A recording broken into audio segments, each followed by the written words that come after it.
Est-ce que tu as déjà connu la colère? Est-ce que quand tu as rencontré la colère, tu as eu l'impression de la subir complètement? Que tu voyais rouge, tu lâchais les chevaux, tu te laissais déborder? Moi, personnellement, c'est en effet ce que j'ai connu. Et je me suis rendu compte que c'est une émotion humaine et qu'on peut pas faire sans. Et que, ça fait partie de la vie. C'est pas souhaitable, certes, ça fait partie de la vie. Alors la grosse question qui se pose après, c'est qu'est-ce qui se passe après la colère? Qu'est-ce qu'on fait une fois qu'on a été en colère, qu'on a, je sais pas, qu'on a crié ou qu'on a manifesté son énervement? Eh bien, là, il est temps de réparer. Et le problème, c'est que bien souvent, la façon dont on répare, eh bien, ça fait pire que la colère. Parce que, alors, je sais pas quelle est l'émotion que toi tu ressens, un petit peu après que la colère soit passée et que tu te sois laissé aller. La majorité des gens ressentent de la culpabilité. Je sais pas si c'est ton cas. Et cette sensation de subir cette culpabilité, eh bien, c'est quelque chose qui peut se travailler en effet en développant son intelligence émotionnelle. Maintenant, aujourd'hui, je voudrais donner un outil pratique pour savoir comment faire pour sortir de la colère. Avant ça, je voudrais comprendre ce que c'est, enfin, explorer avec toi ce que c'est que la colère. Quand on se met en colère, c'est quand il y a... Je recommence.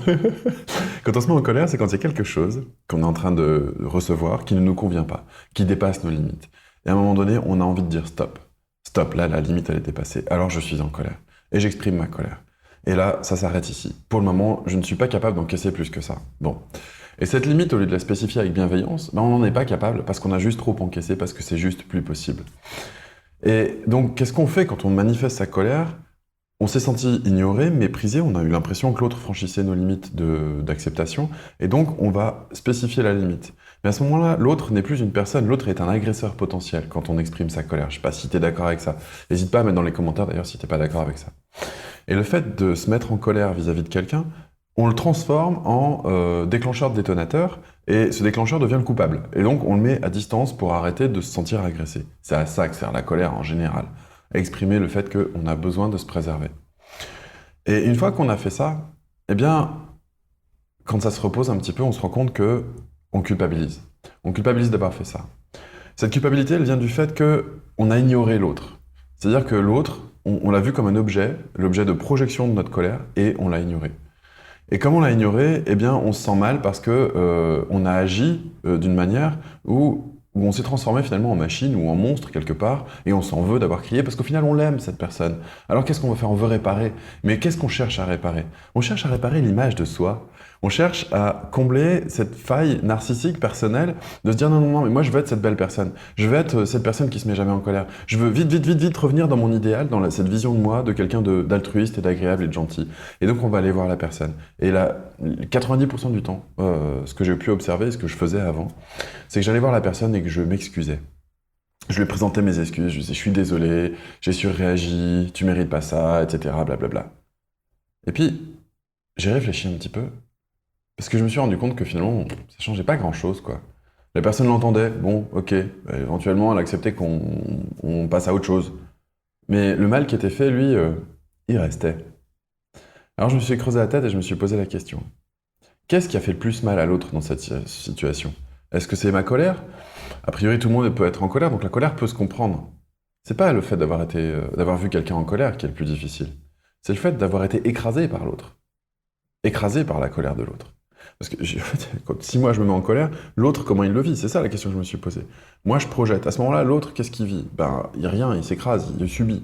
Ok, il a subi ma colère. Et après, je viens le voir et je lui projette ma culpabilité en lui expliquant comment je fonctionne. Ok, et là, il dit toujours rien, il reçoit. La première fois, il a reçu ma colère, la deuxième fois, il reçoit mes excuses. À quel endroit est-ce qu'il existe pour lui en tant que lui?